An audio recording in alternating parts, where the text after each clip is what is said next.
Today I am going to discuss this Sunday morning the judgment delivered by the Honorable Supreme Court in the case of Arvind Kejriwal. The reason I am discussing this judgment is that the proposition of law which has been laid down in this judgment are historic in a way, both positively and negatively. And I'm going to discuss all those aspects about the provision of the power to arrest under Section 19 and the provision relating to the bail. First of all, let me state at the outset that Arvind Kejriwal was not in appeal against any refusal or grant of bail.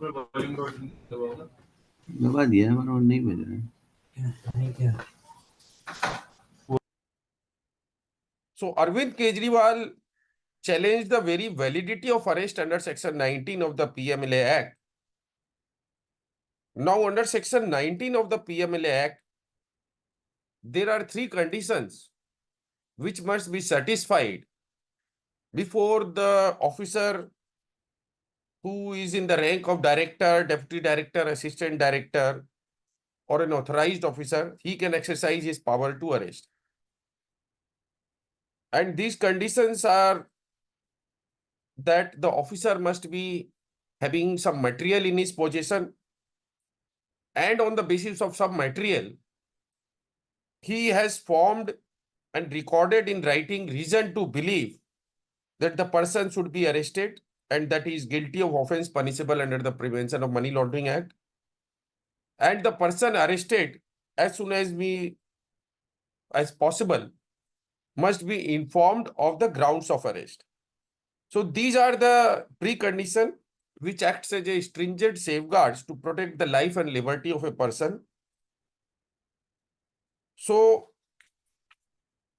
the challenge before the Honorable Supreme Court was that these conditions have not been satisfied while arriving at the reason to believe, while the PMLA authorities referred to those material which were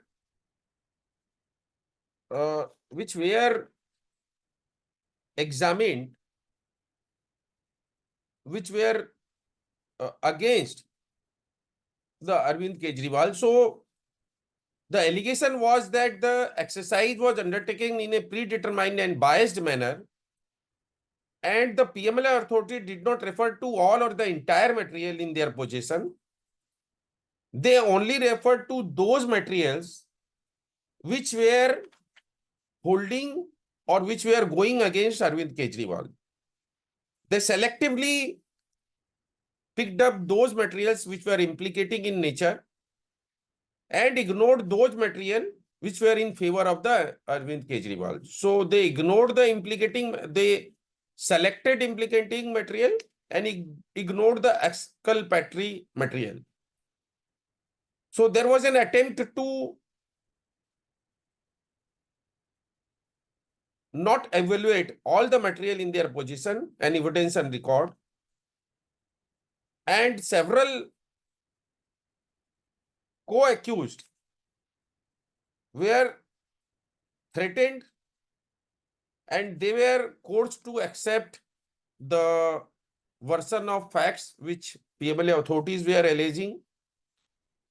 And once they gave a statement against Arvind Kejriwal, then those co-accused or co-conspirators were granted bail.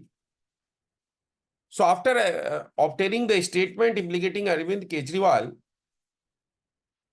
they were granted bail. So it was argued that this establishes and shows prejudice and malicious intent on part of the PMLA authorities. So therefore, the precondition to arrest, that is the reason to believe, is vitiated with fraud and perversity. And therefore, the arrest itself was invalid.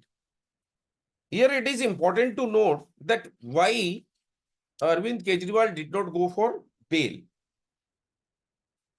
The reason he did not go for bail is that the condition to be satisfied under the PMLA law for getting the bail are very, very stringent. So there are two conditions which needs to be satisfied before the court, the special court, can grant bail to the person who is arrested under Section 19. One is that the court has to be satisfied that he is not guilty of offense. And secondly, he is not likely to commit any offense while on bail. While no court can predict the future, but while coming to the conclusion that one is not likely to commit any offense again, the court looks at the antecedent and the social status of a person. But the primary difficulty is on part of the accused to establish that he is not guilty of such an offense. Because in most of the cases, the entire material on the basis of which arrest has been done is not given to the accused. So he is handicapped to defend himself before a PMLA court.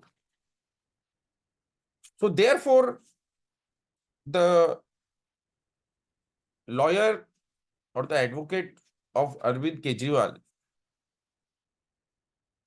felt fit to challenge the order of arrest itself under Section 19, saying that the arrest itself is illegal.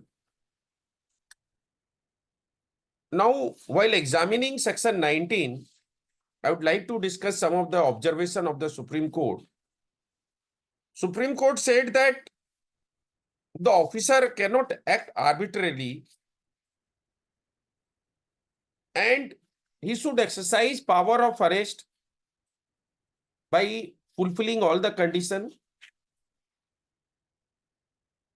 The exercise of power and satisfaction must and should be put to judicial scrutiny also. So if the arrestee challenges the arrest, the court is bound to look into the material which were before the officer to arrive at the conclusion that the reason does exist.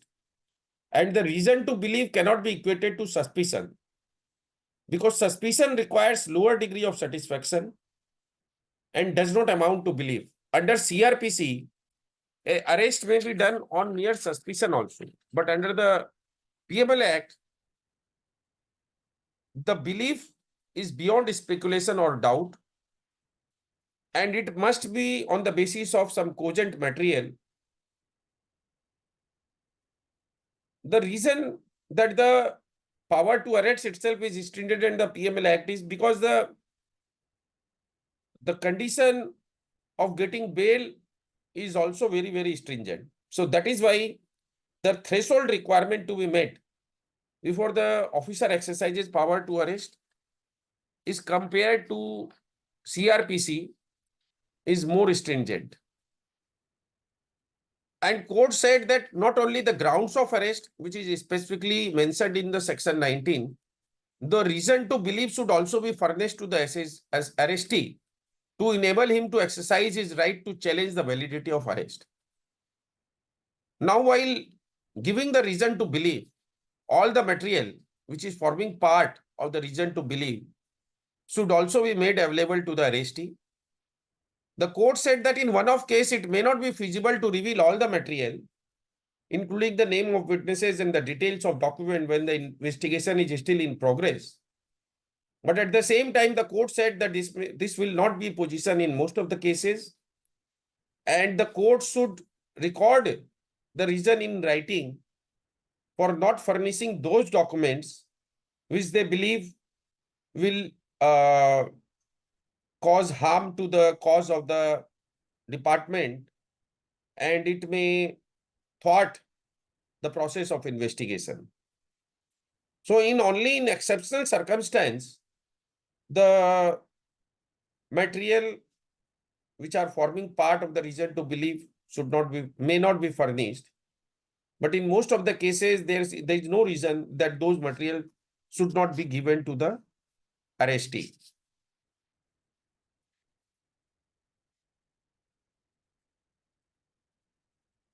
Now, in the case of Arvind Kejriwal, after examining the facts of the case, the court referred to the allegation against him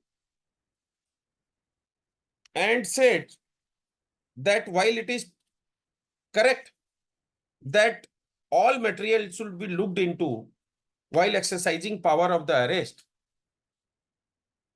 but the court asked the learned counsel appearing for the Arvind Kejriwal to address the court on the facts, on the allegations which have been made against him. And the court said that the reasons are several and they are independent and separate from each other. But the advocate or the counsel on part of the Arvind Kejriwal did not argue on the facts. He only argued that the PMLA authorities have not examined all the materials, and the materials which could have helped, which were going in favor of the Arvind Kejriwal, were not examined. So the court said that looking into the facts and circumstance of the case, it cannot be said that the reason to believe and the statement and material relied upon by the PMLA authorities are not enough to exercise the power of the arrest. It may be possible that the statement relied upon by the PMLA authorities have been extracted under coercion, a fact that is contested and which has to be examined and decided. But at the stage of the judicial review, to question the reason to believe, these things cannot be looked into, because the fact of the matter is that there is an allegation of corruption amounting to rupees 45 crore to facilitate Goa election for Aam Aadmi Party. And one of the ground of arrest relates to the formulation of the excise policy with the intent to obtain kickbacks and bribes. And the reason to believe have also been formed on the basis of promotion of cartelization and benefiting from those bribes and kickbacks. And therefore, it was stated that all these things can be argued at a subsequent stage, but the stage at which the matter was there before the Honorable Supreme Court to examine whether the reason to believe or there was sufficient material to form the reason to believe could be challenged or not, the court said that the reason to believe are sufficient to arrest him. But then court said that it is necessary to examine whether there is a need or necessity to arrest. Even though the need or necessity to arrest is not there or specified under section 19, but the court said that we need to examine whether the need or necessity to arrest can be read into section 19 of the PMLA Act, even though it is not specifically provided. And the question whether the need or necessity to arrest can be deemed to be a ground to challenge the order of arrest under section 19, this particular question of law was referred to a larger bench for consideration. And as because the matter of the examination of need or necessity to arrest was referred to a larger bench, so therefore, despite the finding of the court on reason to believe, an interim bail was granted to Arvind Kejriwal, given the fact that the right to life and liberty is sacrosanct, and Arvind Kejriwal has already suffered incarceration for over 90 days, and the condition of the need or arrest will require in-depth consideration by a larger bench. So Arvind Kejriwal was released on interim bail. So he had not been granted a bail. It is only that interim bail has been granted. But I wonder how this interim bail could have been granted, because in paragraph 2 of the order itself, it has been stated that we must clarify that this is not an appeal against refusal or grant of bail. Instead, this appeal impugns the validity of arrest under Section 19 of the PMLA Act. So once the question of refusal or grant of bail was not there before the Supreme Court, and once the validity on the question of the validity of arrest under Section 19, as far as those parameters which are there in PMLA Act, they were satisfied. The only question was whether the necessity of arrest can be read into Section 19 or not, which is a larger question of law, which is not as on date exist in the PMLA Act. It is also not there by virtue of any judgment of the Supreme Court. It has been referred to a larger bench. So court, while accepting that this question of bail was not there before the Supreme Court, the only question was the validity of arrest. So I wonder how this interim bail could have been granted, but nevertheless, the interim bail has been granted. An interim bail has been granted on some stringent condition, that is, he cannot visit the office of Chief Minister and the Delhi Secretariat, and he is bound by the statement on his behalf, and he shall not sign official files unless it is required and necessary for obtaining clearance and approval of the Lieutenant Governor of Delhi. He will not make any comment with regard to his role in the present case, and he will not interact with any of the witnesses or have access to any official files connected with the case. So, friends, with this, I conclude my today's session. I hope it was useful for all of you. Thank you very much.